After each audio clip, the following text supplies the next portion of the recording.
মৌলভীবাজারের শ্রীমঙ্গলে নানা আয়োজনে উদযাপন হয়েছে দোল উৎসব। শুক্রবার বিকেলে উপজেলার সবুজবাগে সার্বজনীন শ্মশানঘাটের পাশের মাঠে সবুজবাগ সার্বজনীন দোল উদযাপন পরিষদের আয়োজনে দোল উৎসব উদযাপিত হয়। অনুষ্ঠানের প্রধান ছিলেন উপজেলা নির্বাহী কর্মকর্তা ইসলাম উদ্দিন। উৎসবে একে অপরকে রং মেখে নিজেদের মাঝে আনন্দ ভাগ করে নেন বিভিন্ন বয়সের মানুষ। সিলেটের ঐতিহ্যবাহী কাঠি নৃত্য, ধামাইল নৃত্য পরিবেশন করা হয় এই আয়োজনে।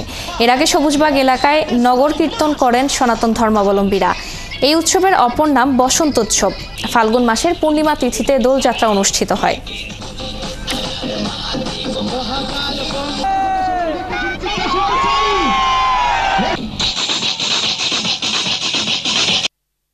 তো সবুজবাগে হচ্ছে এটা শুনে এখানে চলে আসলাম এক বন্ধুর সাথে, এখানকার লোকাল এক বন্ধুর সাথে এখানে চলে আসলাম।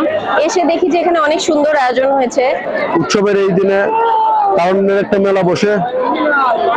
আমাদের এই দোল পূজা উৎসবটা পুরোপুরি সিলেট বিভাগের মধ্যে বৃহত্তম উৎসব।